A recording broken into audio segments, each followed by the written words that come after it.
Station Radio Live are not.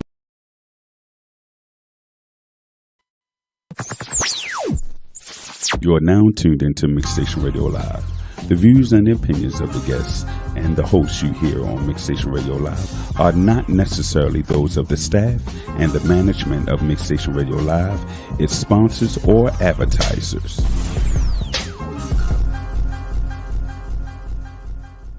Hey, I want to start a podcast. Join the mix. Can I broadcast to millions all over the world? Join the mix. Can I control my own content and share my show?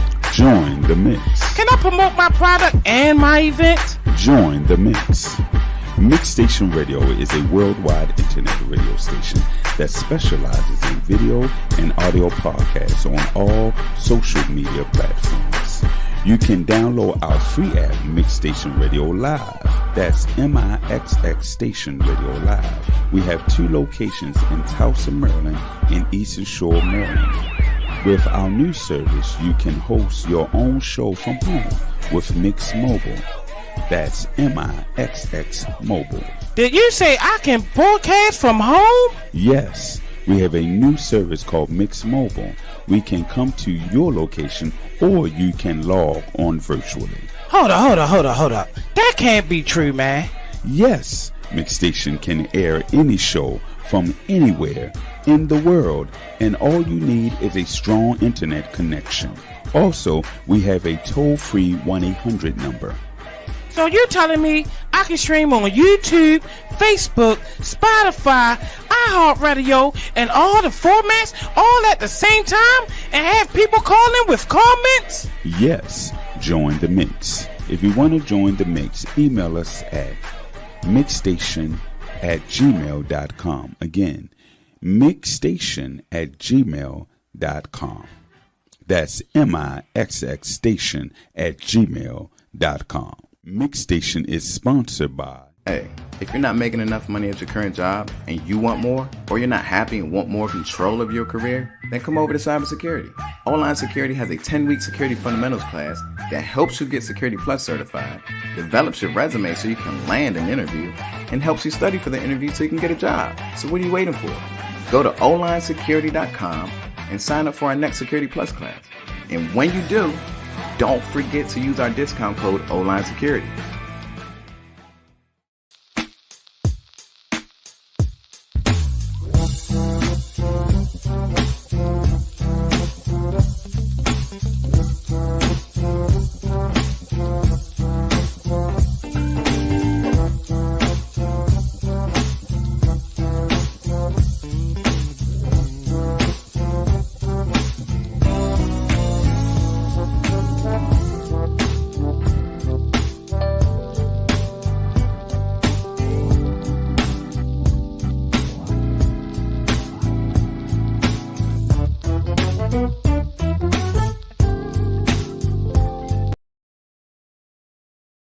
Good morning. Good morning. Welcome back to Diary of a Preacher's Kid. We are back after a hiatus for the purpose of bereavement. As many of you know, unfortunately, we lost our dear dad, Bishop Matthew Newman, suddenly on March 30th.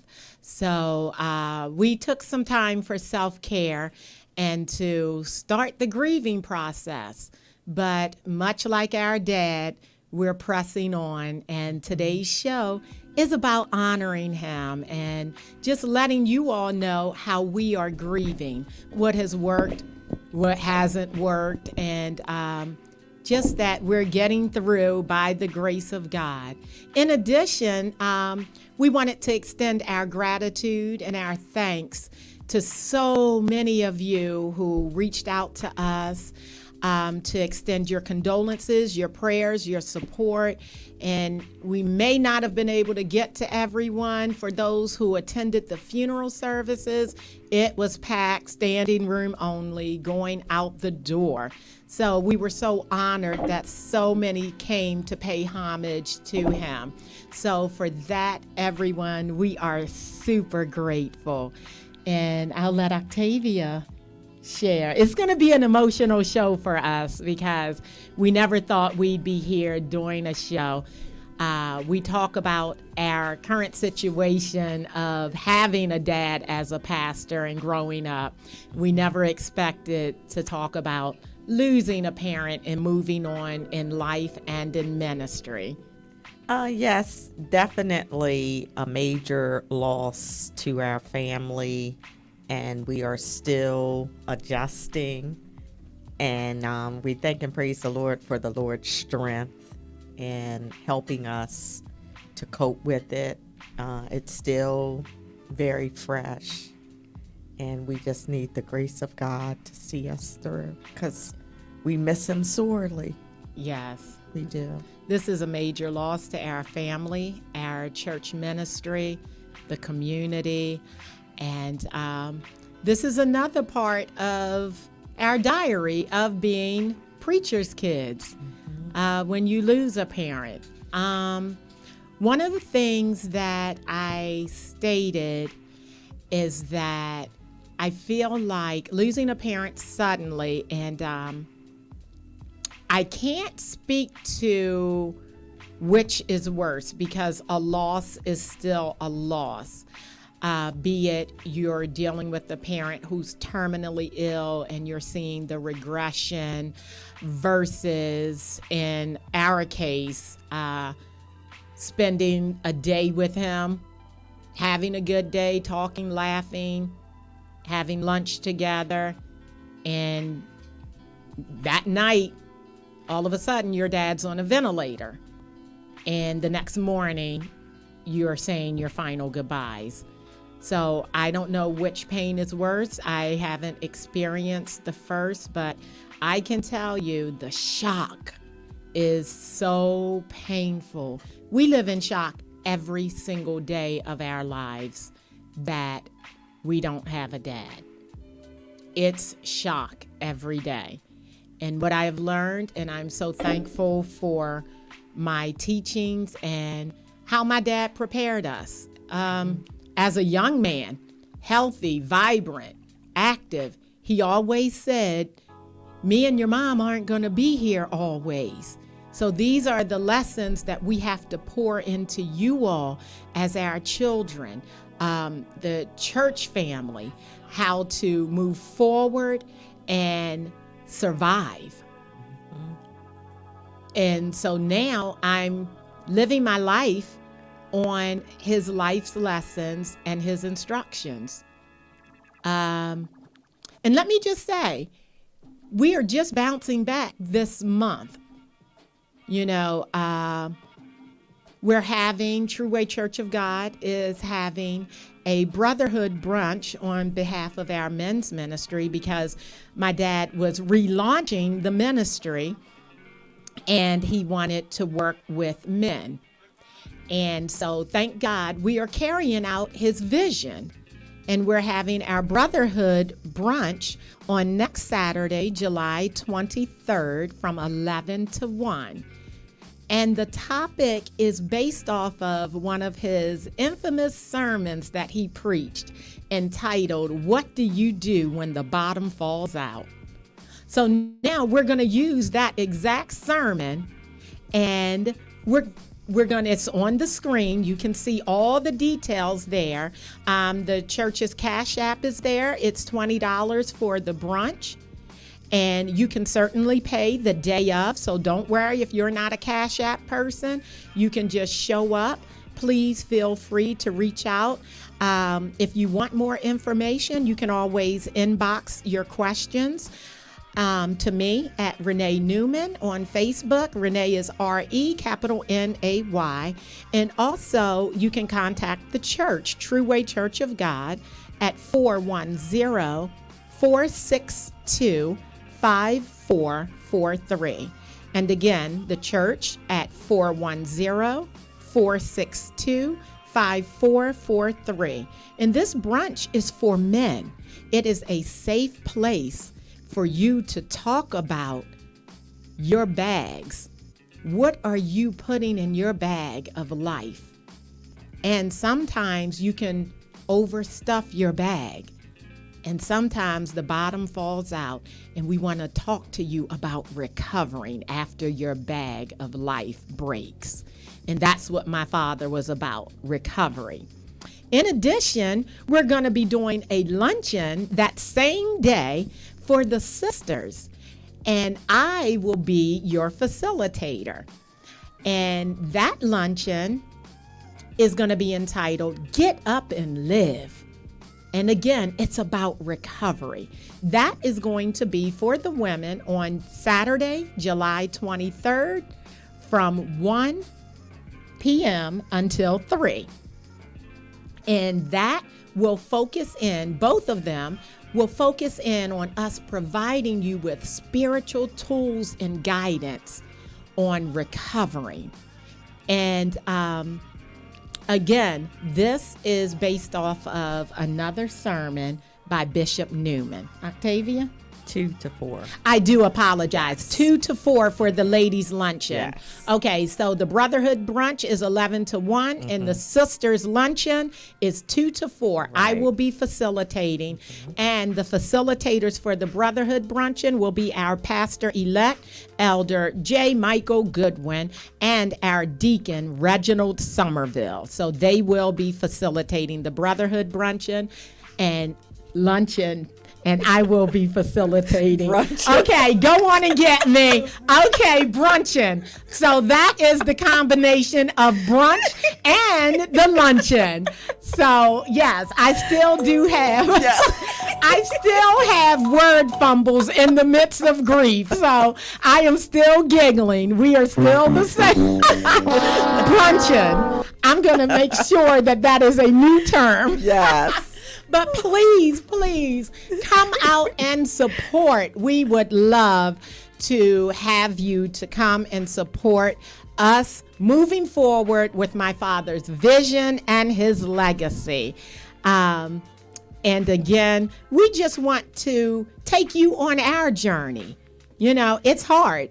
But by the grace of God, we are getting up every day and making it out the door because we had my dad as an example. Right. We've seen him go through so many things in life, from being young and vibrant and jogging and being over the road and pastoring multiple ministries, and then making sure we had family time to, the effects of hard labor on his body, to his footsteps getting slower and his standing time being shortened. But he still pressed forward. And that is what today's show is about.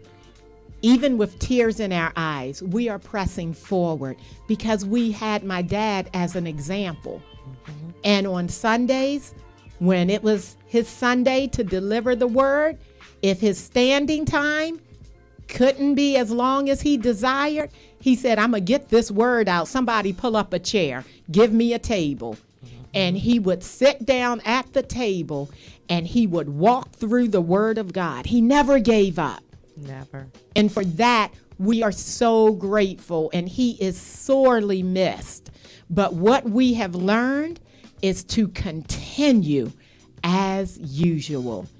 And even though we're brokenhearted, I can definitely speak for Octavia and I.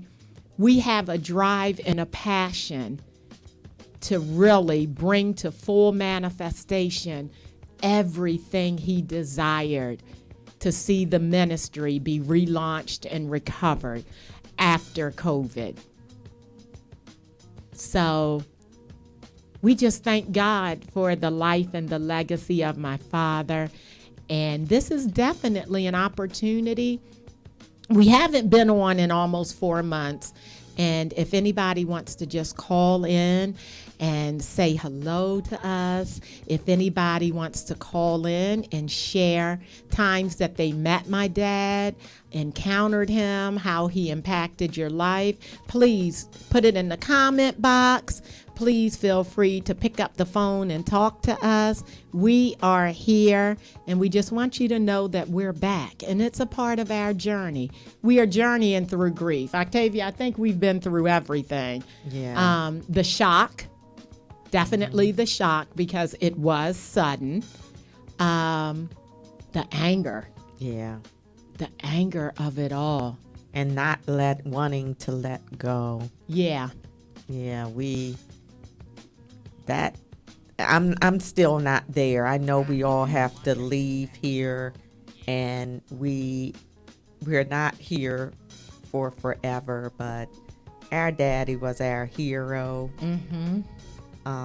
Just everything. I mean, the teaching and the training, the guidance and the direction, the love, and it's very hard to let go, very much so. And we are there for each other. So when we have our moments, because it hit us at various times, we do now dwell on the memories. Yeah. Yeah, the memories, his teachings, his love, and now we have to take this torch and move forward because that's what he would want us to do. And I thank God every day for our dad, impeccable man, and he is sorely missed, but I know he would want us to carry his ministry forward, and that's what we're doing because he believed in it until the day he died. And we come together and we say, we're going to make it happen. Daddy, we're going to make you proud of us, and we're going to be all that you would have us to be. What you put in us, we're going to run with it. So it is very difficult. And we have on and in the comments our sister, Teresa Wilson. She's our second oldest sister. So yes, I'm the first. Yeah, Octavia is the oldest, and we have Teresa. So thank you for listening in. Thank you. And we also have Gloria Spence Hobbs. Yes, again, someone familiar with our dad from fellowshipping years ago. Thank you for your comments. Yes, he was a wonderful man of God. He definitely believed in serving God, and he was a family first type of man and pastor. He believed in nurturing and caring for your family. So he encouraged families, take time out, vacation. I want you all to be faithful laborers in the vineyard, but you have to know how to serve your family.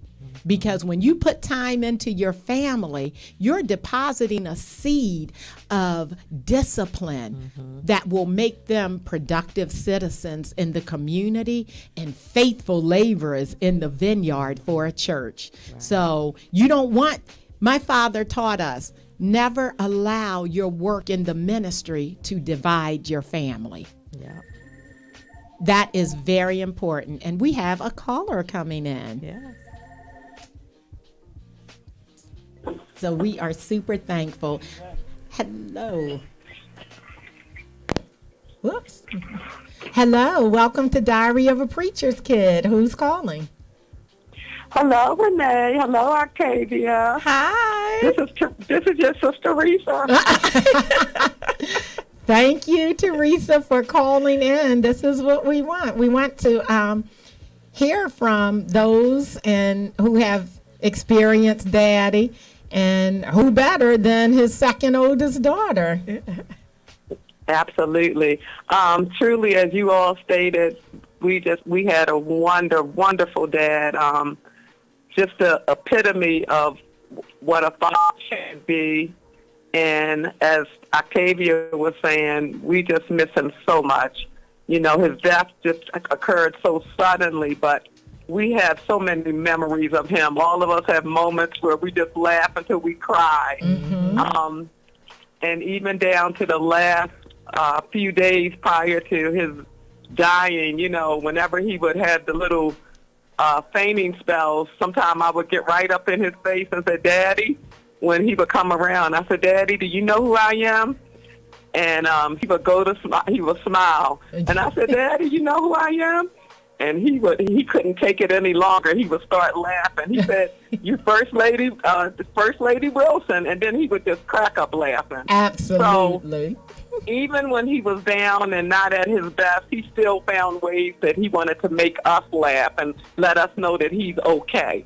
Absolutely. So I just wanted to call in and just, add to your discussion on today and let y'all know that, you're coming through loud and clear and that I love both of you all and that we're going to all make it together, and most of all to keep the prayers going up, especially for our mother. Absolutely. Yes. Yeah. Thank you so much. We appreciate you, and we're going to get through this. We're shoulder to shoulder, holding hands, and we're going to make it. Every day I just say, but for the grace of God. And I Amen. love you, and thank you so much for calling in. That was really important. Yes. Love you too. And by the way, everyone, Renee played the practical joke on me yesterday, so I want her to know that I will be getting her back. Love you all. All right, bye-bye. Yes, we still carry the good spirit of my dad. Some of our special moments, my dad was in physical therapy again to strengthen. Oh, thank you for joining in, Sister Joy. Thank you.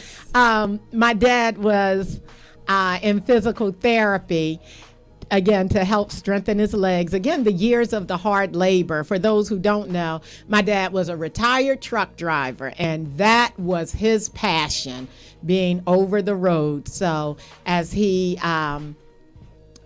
developed back problems, and for those who have had any problems with sciatica and the tingling and the weakness in the legs, he went to the chiropractor and therapy, and we would stay on him. We were a family of faith. You can get through this, Daddy. Let's go work out. Let's have our physical therapy. You got to do it in the home. And he would be at home, and he'd be taking a nap, and I'd come out and I'd try to wake him up, and he'd play possum. So I would get in his face, as Teresa said, and I just would rub noses with him until he started laughing. And he'd say, I need to take a break. So we always encouraged him. Never gave up on him. And a lot of people, when he was not the Bishop Newman of his youth, going down the aisle, jumping over altars and, tearing the word of God up. He was like that old faithful bridge, and a lot of people did forsake my dad because they saw the change. And Octavia, I think that was the angry phase that I went through because I saw how he poured into so many people. And I just have to be honest, everyone. I'm just a grieving daughter. I saw all that he did, and I saw people give up on him. I saw people walk away from him. And in full transparency, I was angry when those people came and looked down on my dad, that didn't call and check on him. Some who left the ministry, he still felt like, if you're not a member of True Way, I can still love on you. Some he reached out to, and they didn't call him back, ever. But I saw them at his funeral. So just realistically speaking, it hurt because as his family, we were in the trenches with him. We were the ones doing therapy on the bikes with him, on the treadmills, So I think that's the angry phase of losing a parent.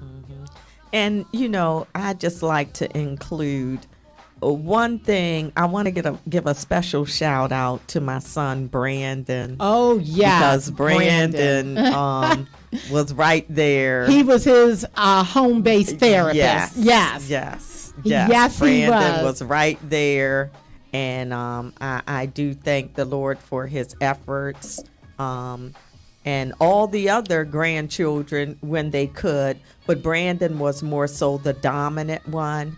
But I've realized in life, as we travel through this life, that's just like on a bus. Some get on and some get off. Yeah. And you have to realize in life, everybody's not meant to be with you for life. to get to that final destination. Yes, some of them, They have you different have to stops. go at that stop, That's right. and they got to go. Yeah. Yeah, When your time that's expires. yeah, Yeah. and that's the way I look at it. Those who were there were meant to be there, Right. and those who weren't, unfortunately, you had to depart and go your separate ways.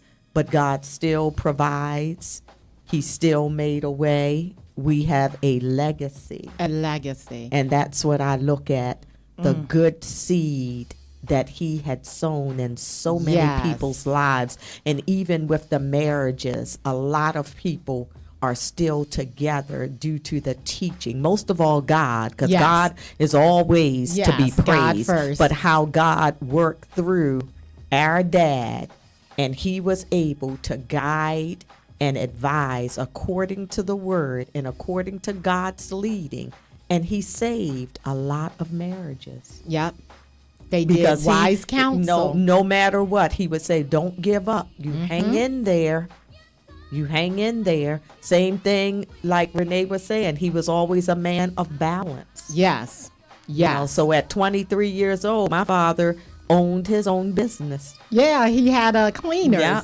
And that just blew my mind, Yeah. you know, that he had that in him, you know, to start a cleaners. And he started buying property in his 20s. Mm-hmm. And then he went into rental properties. Yes. And he taught us pay your bills on time. Yes. Keep a good credit. Yes, and he talked to us Score. about credit scores and paying your bills, sitting at the table. He taught us how to write out checks. We would be in like middle school, and he would make us a part of that bill time, sitting at the table with bills and writing out checks. And he taught us that. And again, family time. Yes. Just to go back to Brandon, we would all come out to keep my dad active, but Brandon's schedule and Brandon's gift and talent Right. was along the lines of physical therapy. And my dad saw that. Yeah. When he was in physical therapy, he said, you know what? Now this is something Brandon could do. Yes. So when Brandon started going to therapy with him and learning the exercises, Brandon would enforce it at home. So my dad, on his tired days, if no one else could get him going, it could Brandon. be Brandon. Yep. Yep. Brandon would be the one to push him. And I'm reminded of the last time Brandon was working with him. And he did the stretches. Brandon would teach him, before we get going, Pop, we have to stretch. And he'd stretch him. Oh, Brandon, you stretching me good. And he'd massage his muscles and get him pedaling on the bike. And we had the little leg exercise machine to get his steps going. So we'd prep him, and then we'd go outside and take a walk. So much land to walk on. The driveway's on a hill. So we'd say, okay, we got to get you ready, because going down the hill is easy, but get your legs ready for going up. And my dad says, well, I'm going to go to this bathroom. And Brandon said, okay, Pop. Now, after you get out the bathroom, we're going to take that walk outside. And my father says, I tell you what, why don't you get a head start and I'll catch up to you. So even in going through, he was always able to make people laugh. And it would be times where we'd be talking to my dad and he'd say something funny and we all would just stop and crack up laughing. Yes. So we are just, Memorable moments. yes, we would just talk about that, and he would push himself in therapy and get discharged. And when it was time to do it at home, look, therapy is over. He say, Daddy, it wasn't just so that you could get out of therapy.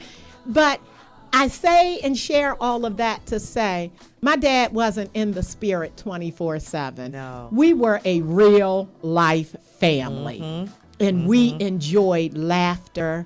And then, as I'd always state, when we'd bring our problems to him, he would sit there and he would not say a word. He would let us empty out. Yeah. And then before he gave a response, if we were really broken, only thing he'd do was start praying. Yes. If we were broken, Prayer and we warrior. get it all out. And the next thing, after we got everything out and we're sitting there sobbing, he would grab our hand or put his arm around us, or he was old school. He'd lay hands on our forehead. And the next thing we'd hear, Father, in the name of Jesus, that was his prayer. I'm coming to you on behalf of my child. That's what he would do. He would pray for us. He would cover us. And then he'd give us that godly advice. And he'd let us know it's okay to cry. He said, it's okay to cry. You know, Jesus wept. But what you got to do after it, you got to get up. Get up. Thank you, Sister Anissa. Yes, he was a wonderful, wonderful man. And we are just so grateful. We have good memories, both spiritually and naturally. Yes. We remember being in the backyard playing volleyball.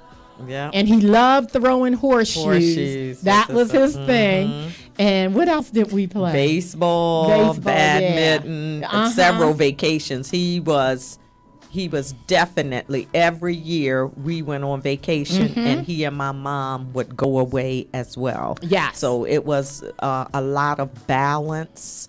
And one thing that I would like to say, in spite of the ups and downs and challenges of life, my father came through dealing with racism, even on his jobs that he had. And by him being a provider and a leader, he just couldn't just up and quit.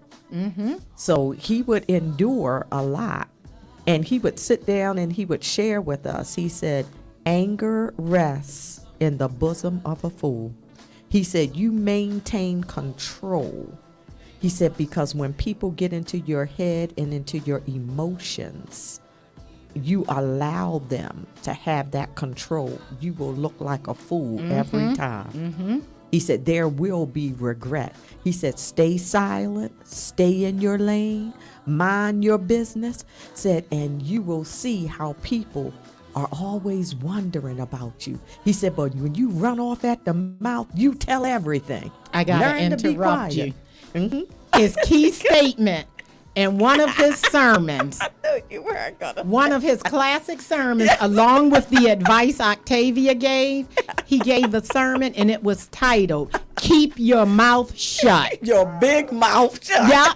And he said, some of y'all just talk too much. You always got to make your opinion known. Learn to sit in silence. Yeah. Stop trying to prove what you know.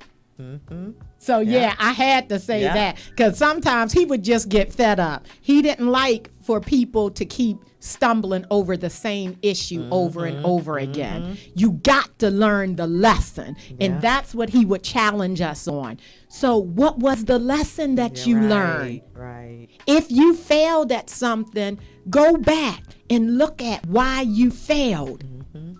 And then learn from it and go back at it. And his words, Newman's don't quit. Yeah. He even Don't give spilled that into the ministry. You all are under my spiritual covering. God placed me over you, and I'm not a quitter, and neither are you.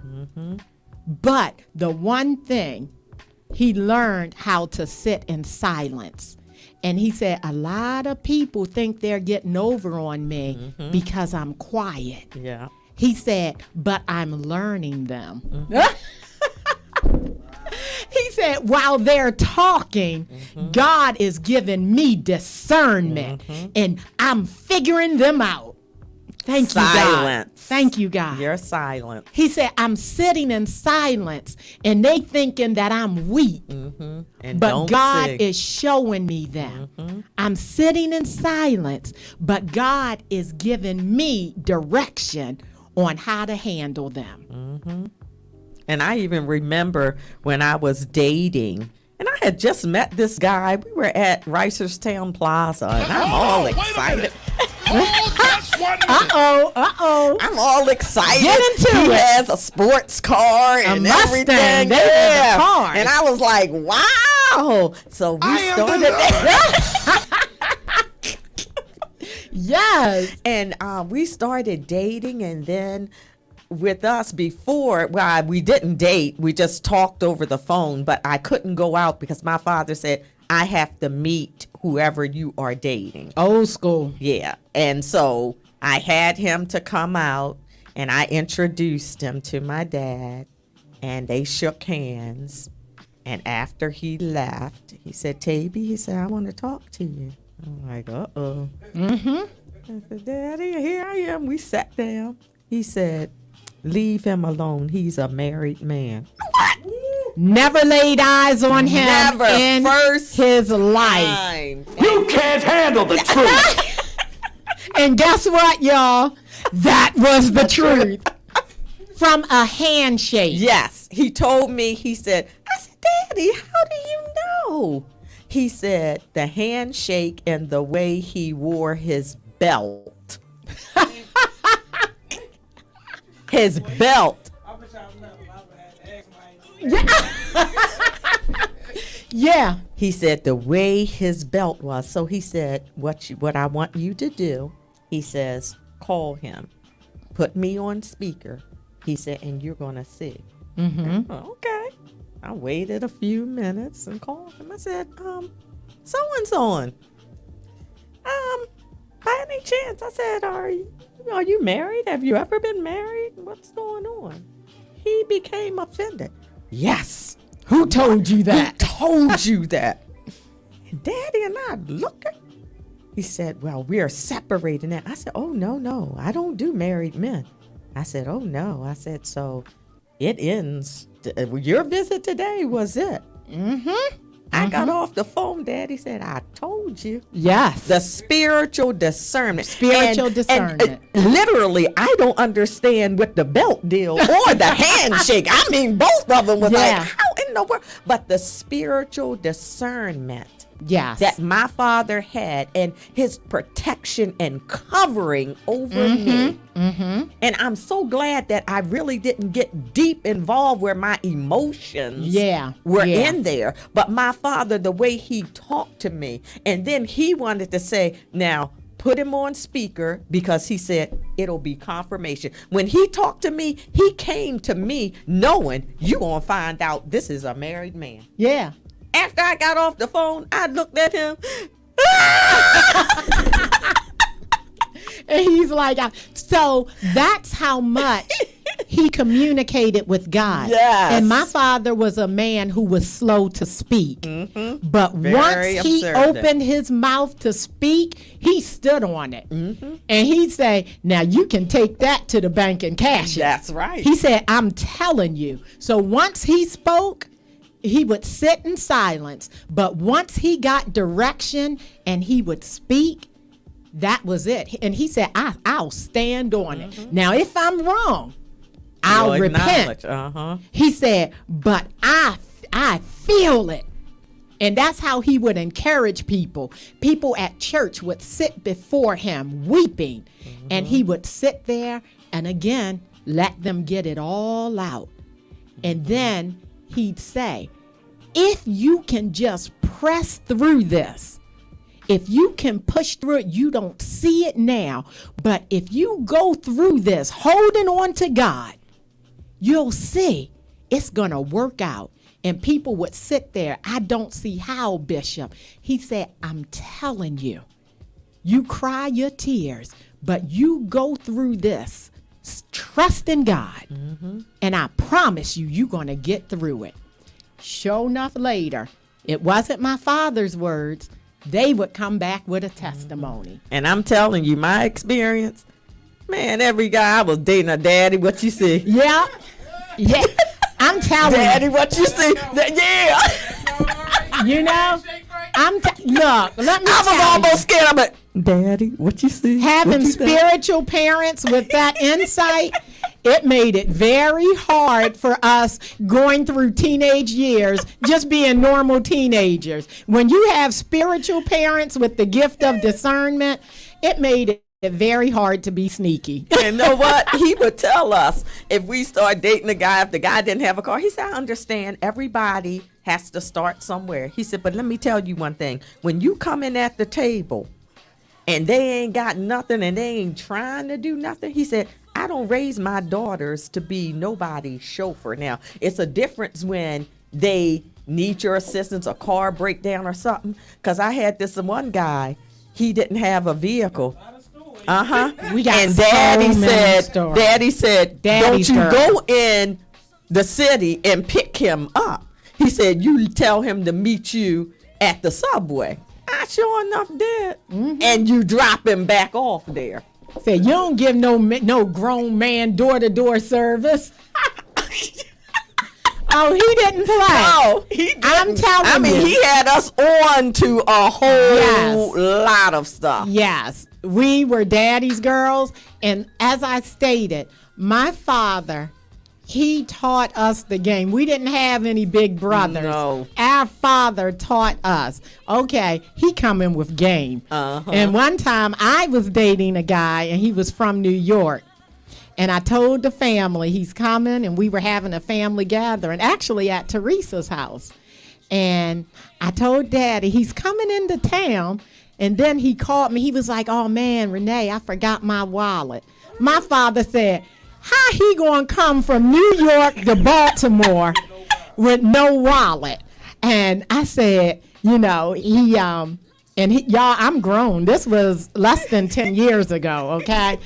And he said, oh, he don't have no wallet? That means he's letting you know he can't stay at a hotel. And I wouldn't have mind. I had a guest room.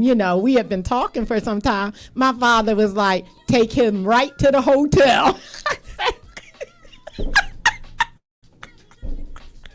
I did. He said, that's the oldest trick in the book. And those are the little things that my dad, right?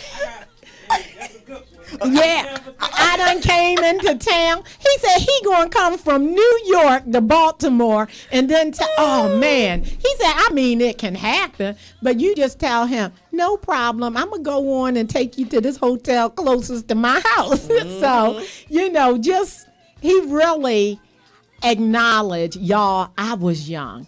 And I think that is important for spiritual leaders and as a parent to be relatable with your children and with the people that God has assigned to you to pastor. You have to be relatable.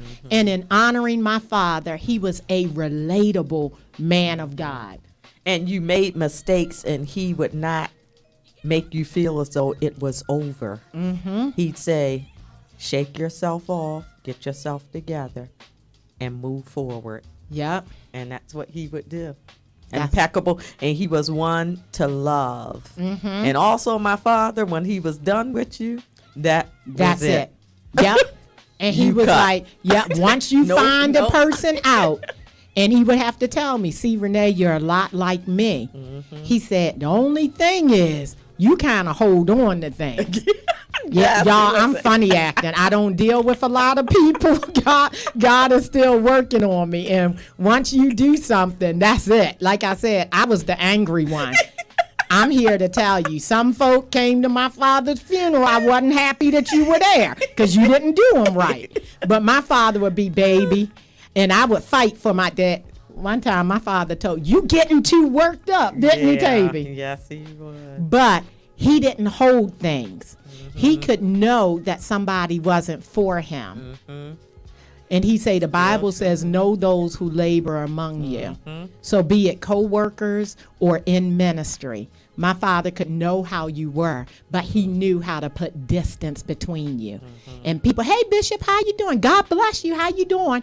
Keep it moving. I'm going to call and talk to you, and you may or may not get him. Daddy wasn't a phone person. He was not anyway. a big phone person. But he said it's okay to let people go. But it's never okay to hold on to bitterness and unforgiveness. Let it go. Don't let nobody cause you to miss your blessings or cause you to miss heaven. You have to thank God for what he's revealed to you and live on. Thank you, God. I see that person. I release them. I let them go. And free me of any bitterness or unforgiveness. And that was just our dad, and he owned his mistakes. Yep.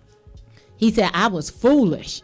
I made a lot of mistakes. He said, but I went back and I asked God, if you delivered me from that, you give me the guidance and the direction to get it right.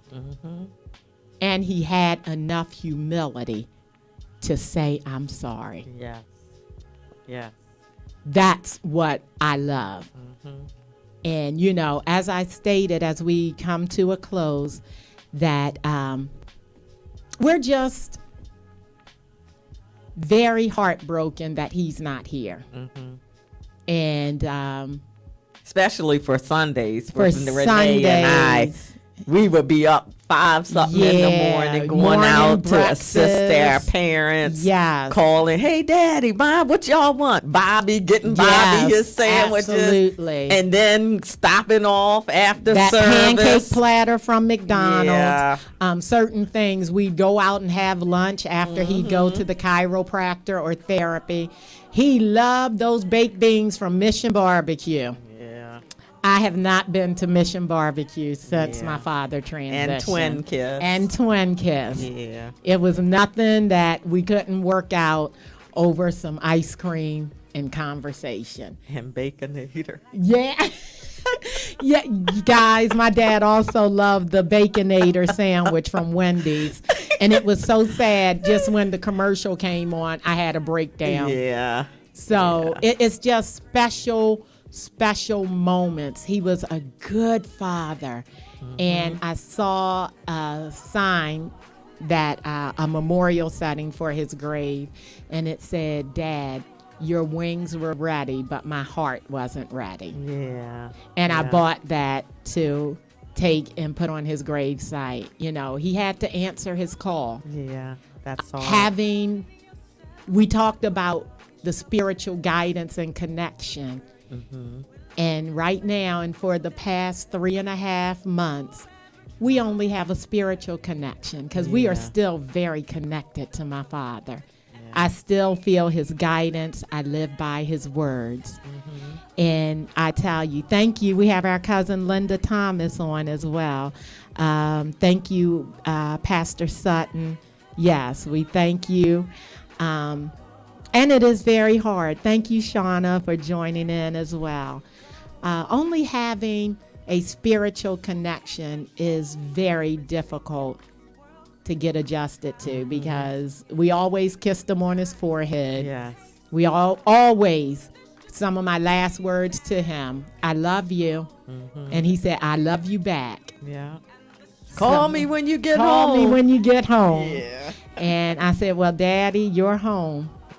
So we want you to take this journey with us. Thank you for your encouragement. Thank you for your support. Thank you for those who have walked this path before us. Yes. When we don't see how we're going to make it. And somebody's saying, I'm telling you, I've walked that path before you. And I want to give a special thank you to my dad's family. His cousin Cynthia Myers. And she said it perfectly at his funeral when she had words. She said, I was his homegirl. Yeah. And that she was. Cousin Isaac, cousin Joseph. Yeah. Thank you all, because he loved you all so much. And we want to give special love, hugs, and support. I'm quite sure she's not listening, but to our Aunt Dora. Yeah. And our Aunt Almeda, his two sisters. I thank you. My father loved you all. You all were calling and checking on him. And he told me to make sure, especially with his sister Almeda, that I check in on her. And I have been committed to do that. And we're sending prayers out to you all. I love you all. I appreciate you. Thank you to the True Way Church of God family. Thank you to our pastor-elect, my brother-in-law, Michael Goodwin, and Ronnie, who they are continuing the legacy. And we're here to push them through. They got my father's approval, pushing through. Yes. So thank you to our uncle, Deacon Walter Maxwell. That was my father's homeboy. You know, and we thank you for the work in the ministry. True Way is not done. You haven't seen nothing yet. So, again, please support. Check out my Facebook page, Brotherhood Brunch, Saturday, July 23rd, 11 to 1. Topic, what do you do when the bottom falls out? They're laughing at me. Next, the ladies' luncheon, and that is from 2 to 4 with yours truly. I'm putting my spiritual life coaching skills to the test in the midst of grief. And we're going to talk about get up and live. Yes. I want y'all to walk with me as I live through grief, but yet pursue my Father's legacy and utilize my gifts. So I'm going to turn it over to Octavia. You got any final words? No, just continue to keep us in your prayers. We love you all. Thank you for the support. And we can do this through Christ. Thank you all. Keep us in prayer. Love you. God bless. Bye-bye. Bye.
Hello? Hello? Oh, caller, are you there? Hello?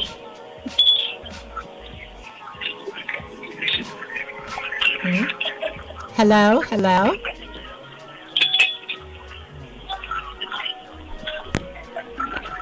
Hello. Maybe somebody butt dialed. Well, no. That was going to say, not with all them numbers.